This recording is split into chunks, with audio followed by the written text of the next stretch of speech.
Сиздерге жана үй бүлөңүздөргө тынчтык каалап, бүгүнкү ислам бүгүн көрсөтүүсүн түз эфирде баштайбыз. Ысырапкорчулук болгон жерде жакырчылык, ал эми мактанчаактык көп болгон жерде уятсыздык эдиш аркак жүрөт экен. Урматтуу телекөрүүчүлөр, бүгүнкү көрсөтүүбүздө биз ысырапкорчулук туурасында кеп кылмакчыбыз. Биздин WhatsApp номурга сурооңуздарды берсеңиздер болот. Ал эми биз сиздер менен бир нече секундтан кийин жолугушабыз.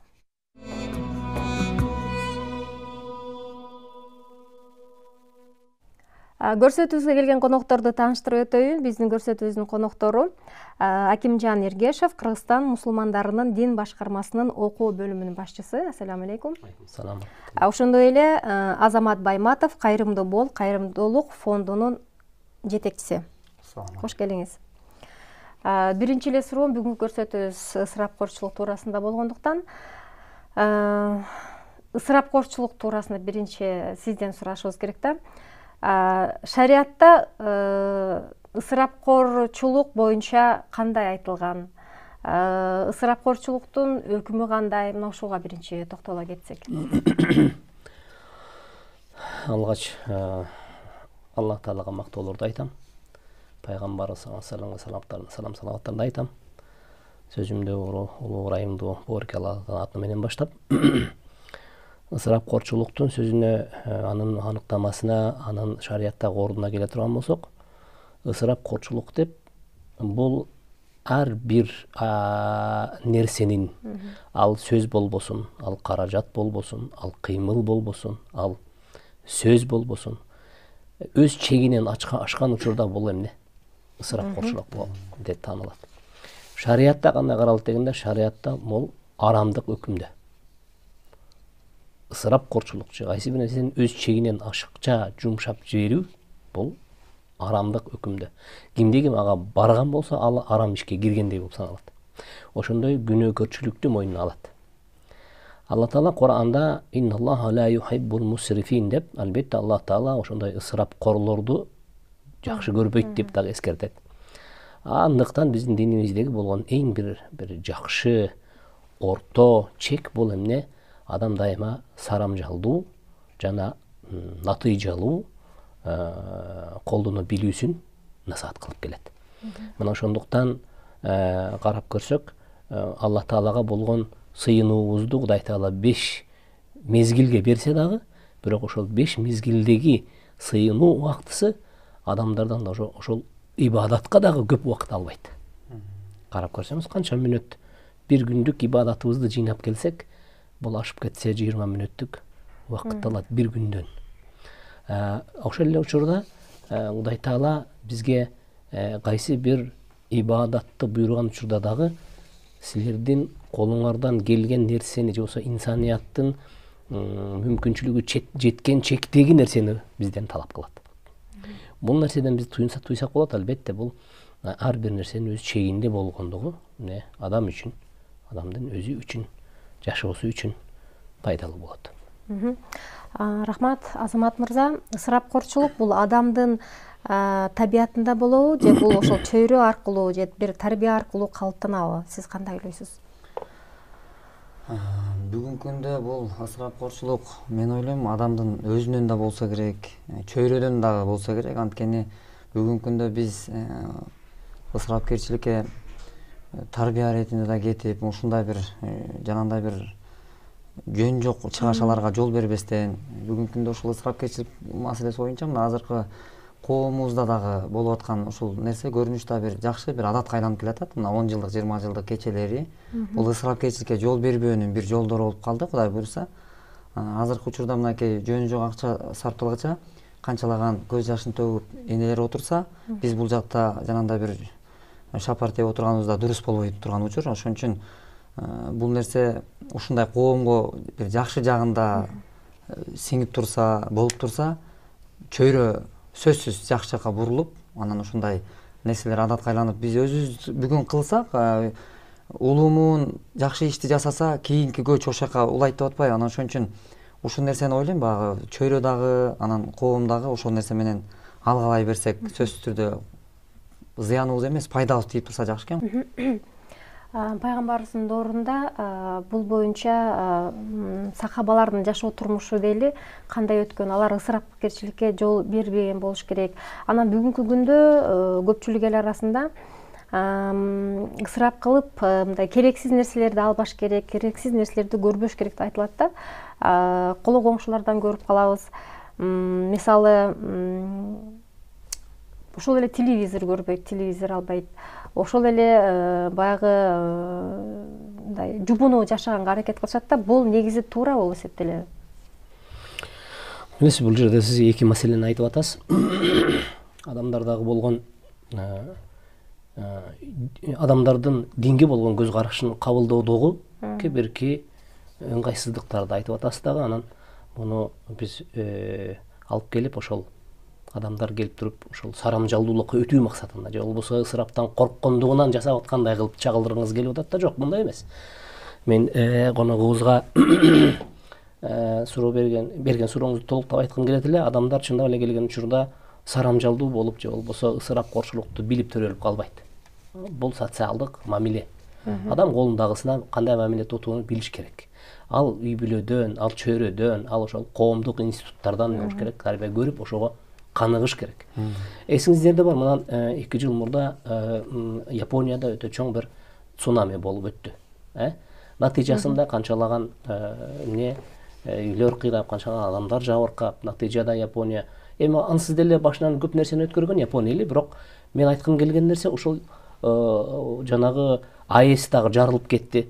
Натыйжасында оор кайгыга түшкөндөн кийин адамдар билесизби, ал мезгилде канчалык өзү карды ач калбаса дагы бирок турган акыбалдан кандай оор психологиялык жабырлоого туш келет да. Адамдар бүгүн азыркыны эмес, эртеңкини көбүрөөк ойлоп калат. Туурабы?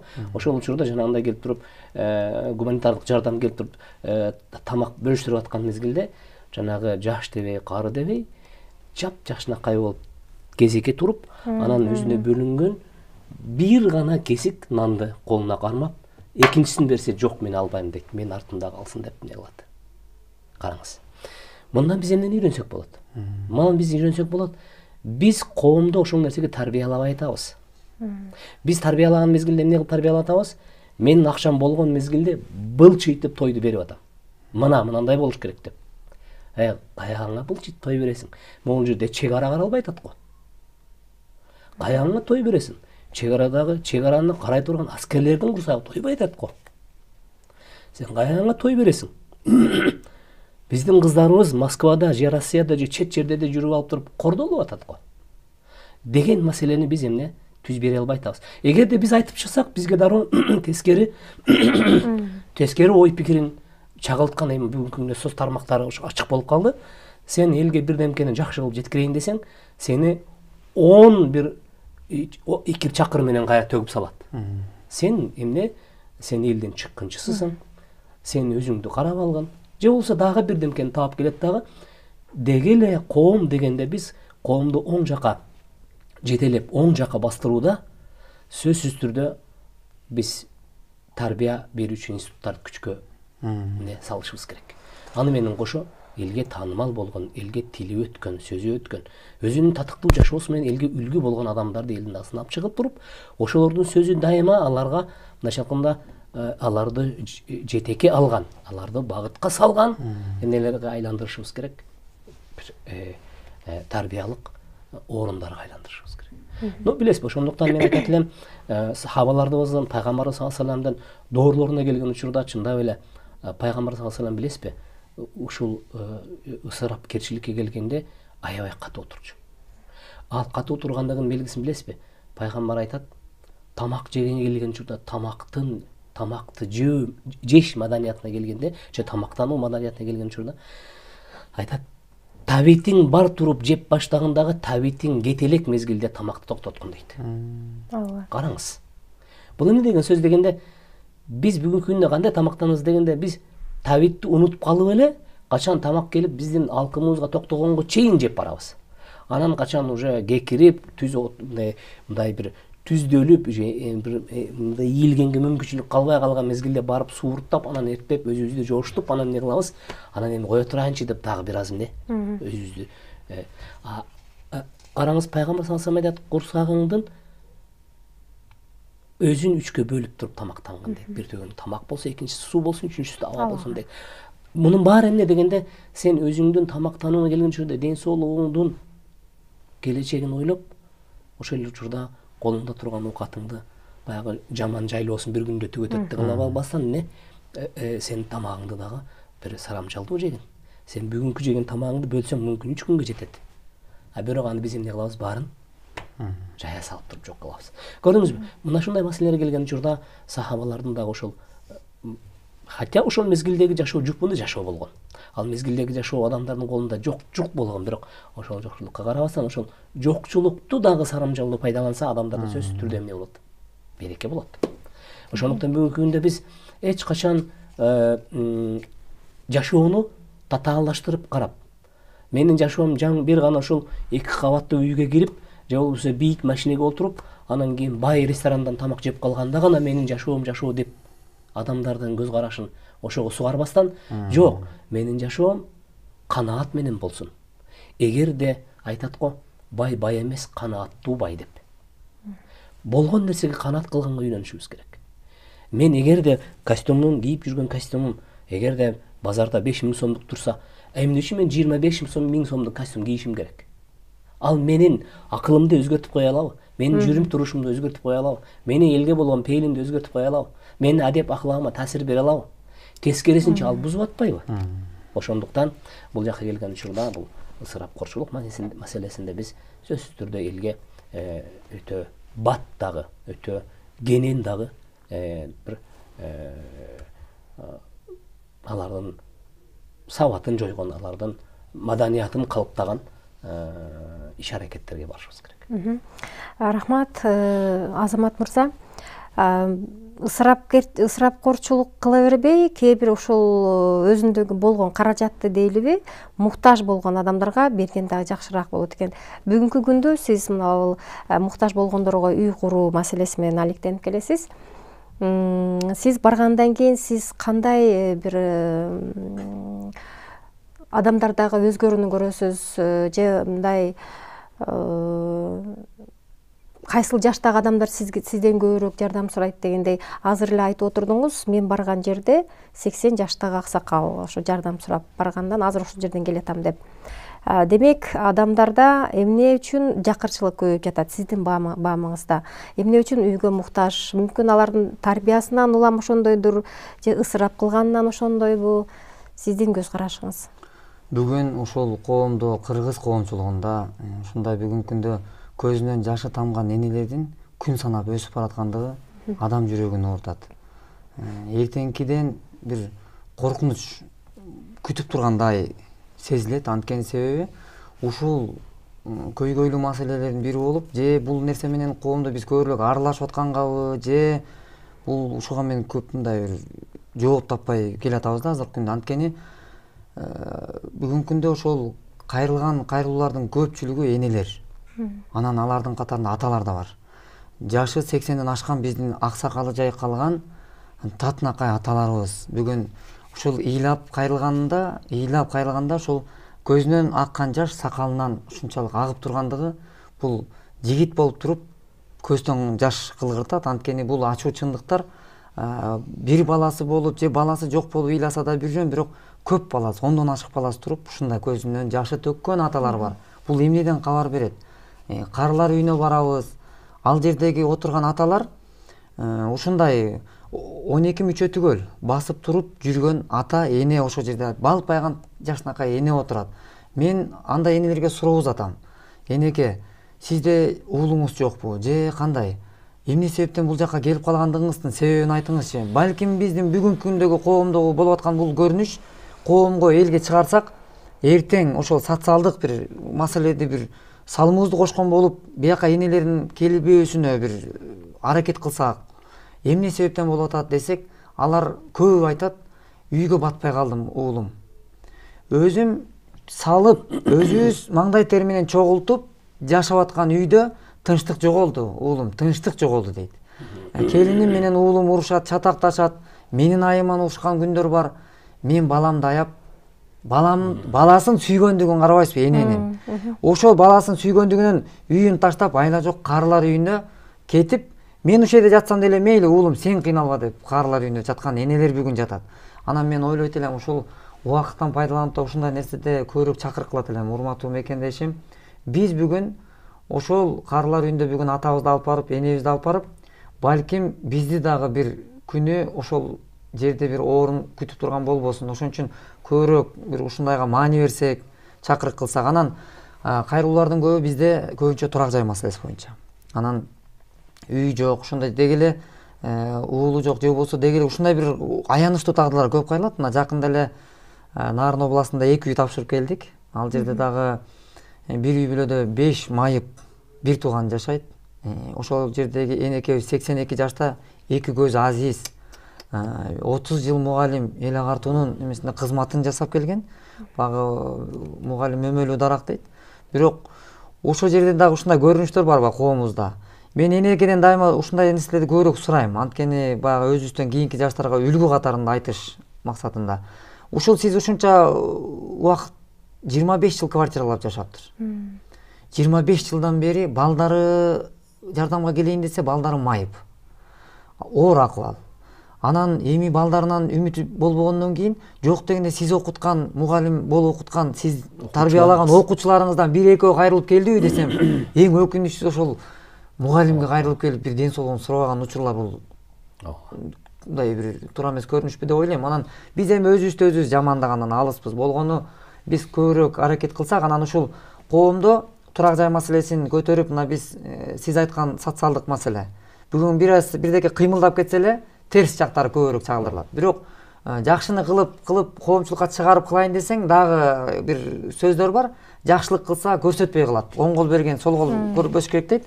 Мен муну аалымдардан дагы, устаттардан да көбүрөөк сурап келем. Баягы пайгамбар саллаллаху алейхи вассаламдын хадистеринде айтылып келет ба, садака жарыясы, купуя садакасы. Мен ойлойм, ушул жеке өзүм түшүнүгүмдө купуя садакасы бул бир адам менен бир адамдын ортосундагы мамиле болсо керек.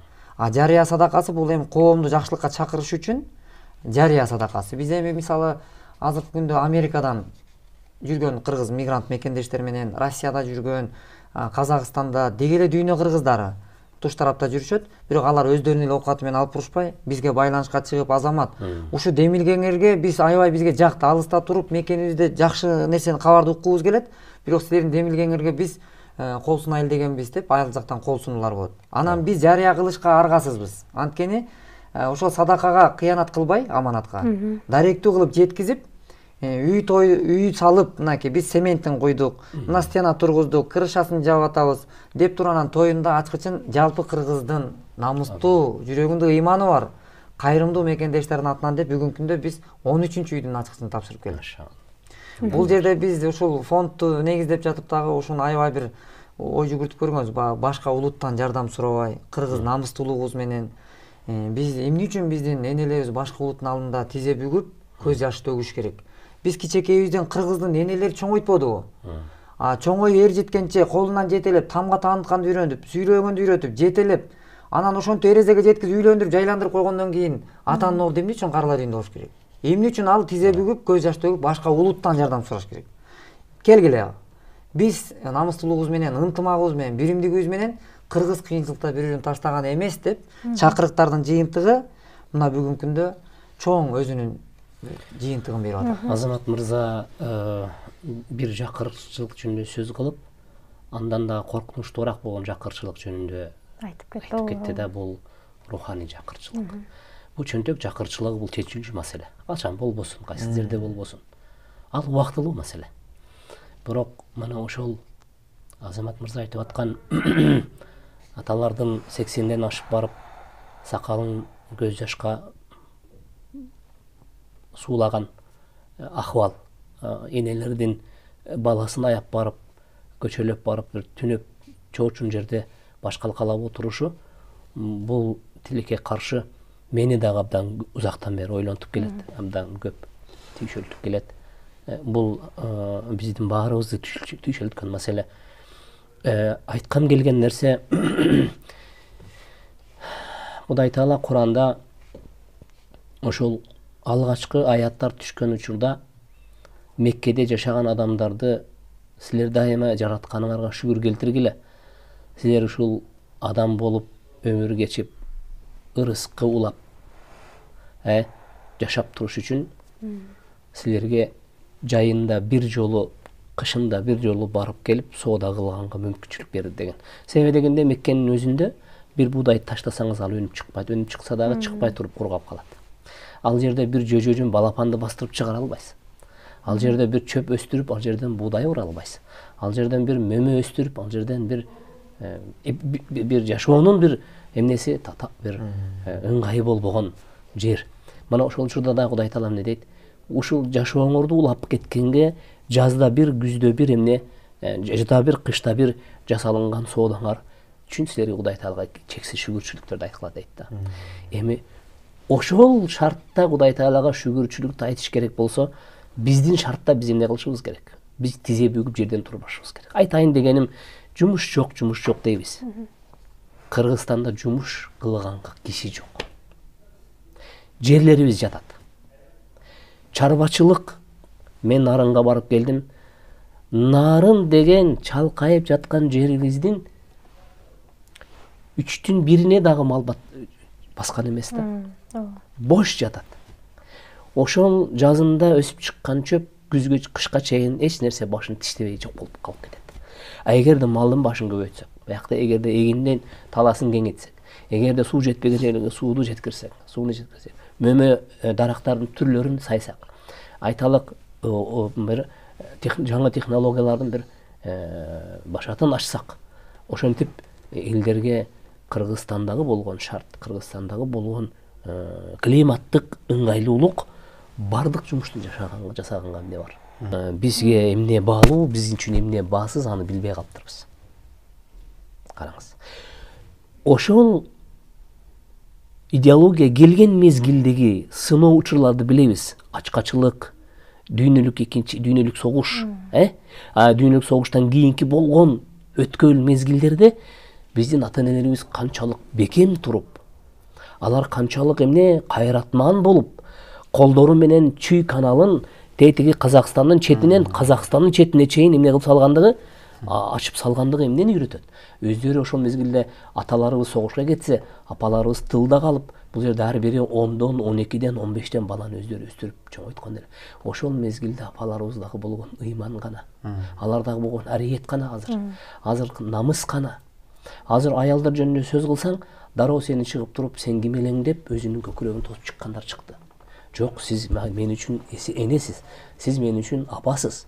Мен сизди урмат кылам десе, сен урматыңдын кереги жок. Сен мени жөн кой дегендер чыкты. Ошол мына ушул бизди кризиске алып барып атат. Ушул уятсыздык, ушул намыссыздык, мына ушул ариетсиздик бизди эмне чыныгы кризиске алып барат. Рахмат. Телегөрүүчүлөрдөн келген каалоо тилектерди айта кетейин. Сиздерден Аллах ыраазы болсун дейт, байкелер дейт. Азамат байке, жок, сиз тескерисинче сизди көрүп көп кишилер жардам берели деп калышат. Уланта бериңиздер. Аллах сиздердин ишиңиздерге жеңилдик берсин. Сиздердин айтканыңыздар аябай жакшы таалим болду бизге деп келиптир. Кече улуу гуманисттик салттар жана азыркы учурдун чакырыктары деп аталган эл аралык конференция өттү. Бул жерде 7 мамлекеттен келди. Бул боюнча дагы сизден маалымат окугубуз келет. Алгач биз мына ошол боюнча сюжет даярдалган. Кезек берели, андан кийин маегибизди улантабыз. Валлаху гафурур рахим.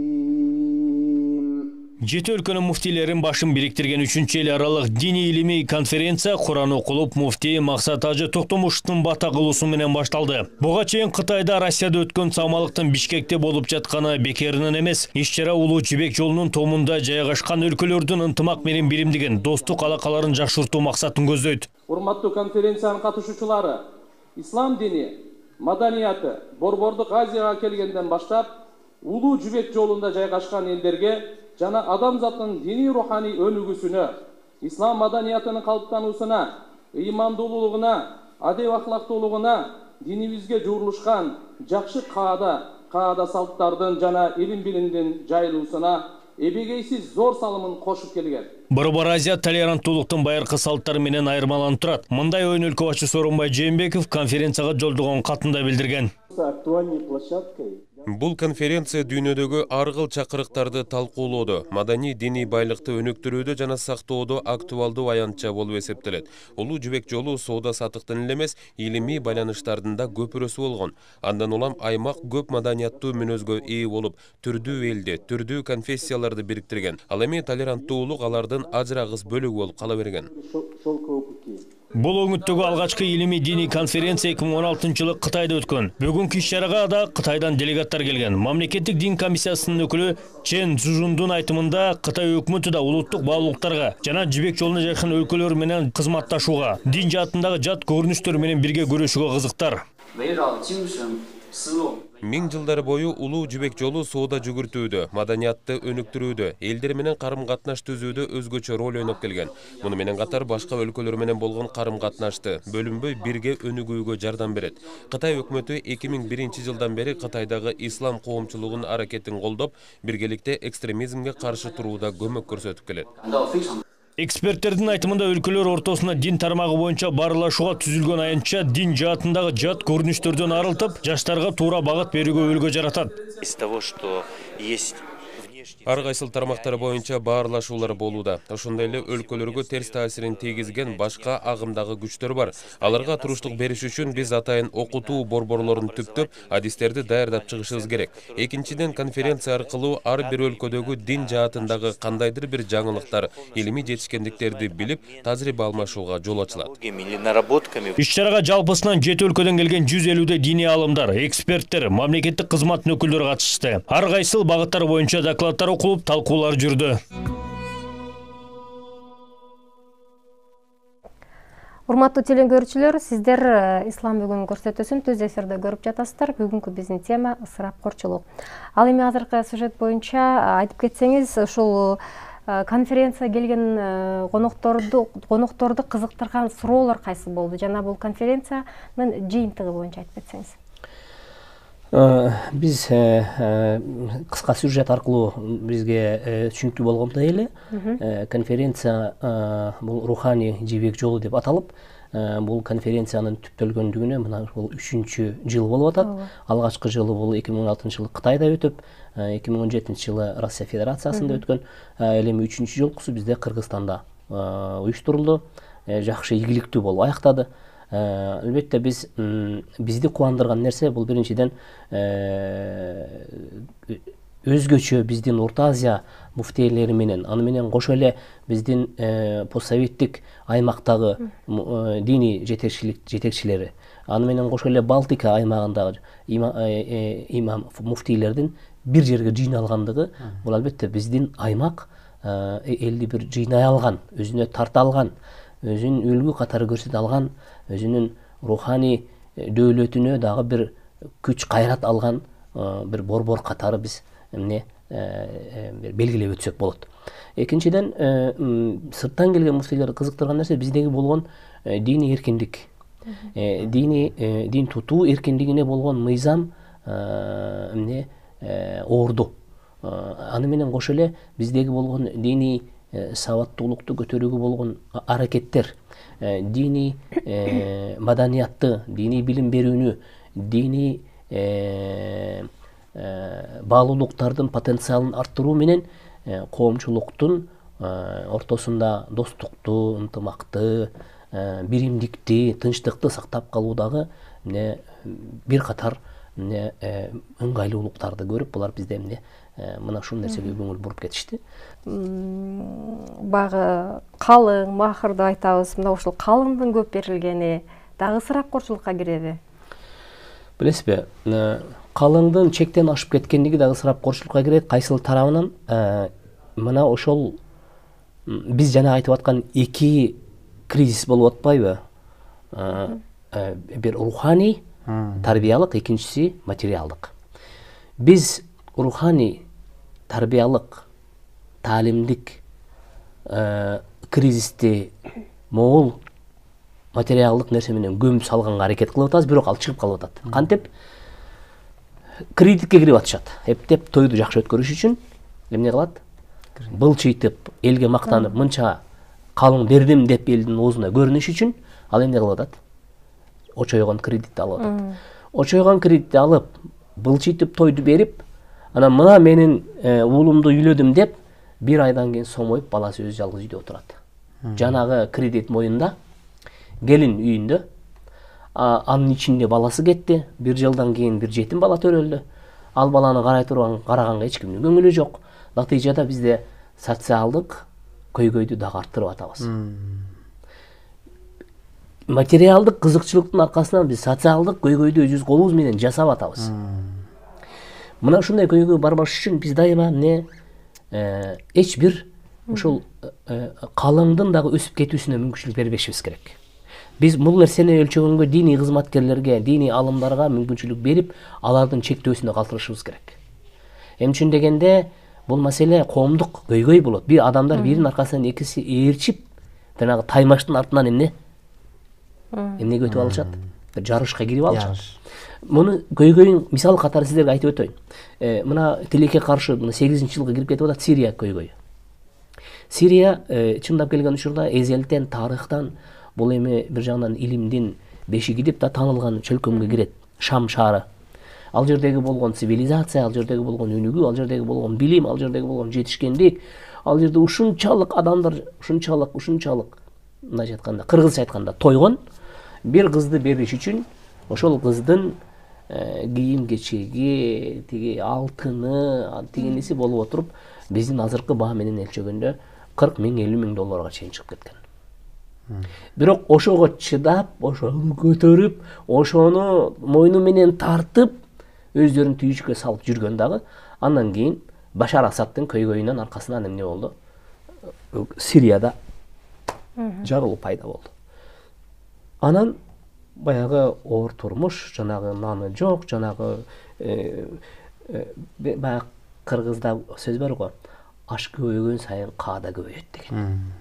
Караңыз, жанагы башка көйгөй башка түшкөндө айтат, бул кыз менен баланын башын кошуп коюудан өткөн жеңилиш жок экендигин анан түшүндүк деп атпайбы булар? Чындап келген учурда бүгүнкү күндө кыз менен баланын башын бириктирип, аларды адал жолго салып коюшта эмне көйгөй бар? Мындай түз эле суроо береликчи. Мына биз телегөрүүчүлөргө суроо берели. Экөөнүн башын кошуп койгонго эмне көйгөй бар? Бирок көйгөйдү ким жасап атат? Адам өзү жасайт. Эмне менен? Ай, баланчы эл эмне дейт? Эл эмне дейт? Биз ушул нерсеге үйрөнө албадык да. Ай, сен эл эмне дейт дебечи. Сен балаңдын келечегин ойносоң, эгер сен кызыңдын келечегин ойносоң, сен анчалык бастыкка барба. 2 күндүк кызыкчылык менен 2 күндүк элдин оозун, эл сени эстебейт дагы, сен той берген эртең унутуп калат. Бирок сенин артыңан калган баягы көйгөйдүн бир курмандыгына айланбасын жанагы бала менен кыз. Ошондуктан бул маселеде биз мындай бир сергек болгондукка чакырып кетет элем. Азамат мырза, сизге аябай эле ыраазычылыктар көп келип атат. Ошондой эле эме дейт, үй кургандан башка дейт, дагы кандай муктаждарга жардам берет дейт, же кандай жардам колун сунат деген суроолорун берип аткан экен. Жана экөөбүз сөз кылып жатканда кесипке үйрөтүү боюнча дагы бир салымгарды кошуп атпсыңар, Бүгүнкү күндө коомчулугубузда эмне көйгөйлүү маселе болсо ошол жагына көбүрөөк басым жасап, бүгүнкү күндө ошол эле оор муктаждыктагы үй бүлөнүн уул кыздары ата энеси майып болуп турса дагы, бирок алардын кыздары ишке жарактуу, бирок алар акчасы жокпу, же кандайдыр бир сүйлөшө албагандыктан, же бара албагандыктан, же баш көз болгон киши жок болгондуктан, багытты бере турган киши таппай атат. Ошондой учурларда бизге кайрылып атат. Анан биз былтыр дагы бир окуучуну окууга өткүзгөнбүз. Ал бүгүнкү күндө студент, билим алып атат, Кудай буйрса. Анан быйылкы жылы да ушул нерсени көбүрөөк колго алуунун аракетин жасап атабыз. Жанагындай кыздардын өзүнө ылайыктуу повардын окуусу, ушундай сыяктуудай ашпозчу, жанагындай бир окууларга сүйлөшүүлөрдү жасап, алардын шартын түшүндүрүп, ошол окуу жайга барып өзүбүз мына ушундай үй бүлөнүн кызы экен, биз колубуздан келишинче түрткү болуп берейли, дем күч болуп берейли. Тигилерди дагы чакырып келгиле, биргелешип эртеңкиси үчүн биз бүгүн күрөшүп коелу деген сыяктуудай чакырыктар жасап ушулар иштер жүрүп атат. Андан тышкары дагы биздин кайрымдуулук иштер бекер дүкөндөрдү ачып кийимгече. Бүгүнкү күндө канчалаган энелерибиз бар. Уулдарына жакшы кийим алып бергиси келет, элдин катарында кийинткиси келет. Бирок ага алсыз энелердин, алсыз биздин мекендештерибиздин болуп аткандыгы өкүндүрөт. Бирок өкүнүп эле отуруп албай, ошонун айланасында аракет кылсак деп бүгүн ушундай иштер жасатсак, дүйнөнүн булуң бурчунан кийим жөнөтүшүп, ушул дүкөн бүгүнкү күндө токтобой кызматын кылып келет. Баягы садака жарыясы бул токтобогон садака деп атпайбы? Токтобогон жакшылык, бири-бирин көрүп эле үлгү алып эле ушу боло берет экен. Анан ушундай иштер жүрүп атат Кудай буйрса биздин коомубузда. Андан тышкары ушул үй салып берип эле кетип калбастан биз ушуну камтып атабыз. Ушу жаңы эле Молдок айтып кеткендей, жан дүйнөнүн жабыркап аткандыгы, жан дүйнөнүн ач болуп турганы, ушундай бир руханий ачкачылыктын ушул нерсесинин кесепетинен болуп аткан жанагындай кылмыштуулук, ошол эле үй бүлөнүн жанагындай оор акыбалда, оор шартта жашап аткан ата эне, өздөрү кыйналып жанын айласын таппай аткан ата эне балага тарбия берип дагы үлгүрө албайт экен. Ага көңүл бура албайт экен. Анткени ал өзү менен өзү алып турушуп атат. Анан ошондой учурда бизде бүгүн ушундай бир кеңешүү, машвара, акылдашуулар жасадык. Ошол үй бүлөнүн уул кыздарын биз дин кызматкерлери менен, молдокелер менен да сүйлөшүүлөр жасап, бир айда бир жолу жыйын кылып чакырып, келгиле, бир тууганым, иним, карындашым, атанын орду бул жерде турат, эненин орду бул жерде турат. Биз Кудайды тааныш керек. Ырыскыны жараткан берет. Бирок Кудай берген ырыскыны Кудай жолуна жумшап турушубуз керек. Ошондо биз татыктуу жашайбыз деген ушундай бир сабак өтүү, ошол тарбиялык эмесин камтыйлы деп атабыз Кудай буйрса. Жакшы, рахмат, абдан жакшы. Кийинки суроо, улуу бир тууган кайнагабыз өтө бай, бирок алсызыраак бир тууганыбызга жардам бербестен досторун чет өлкөлөргө барып эс алдырат.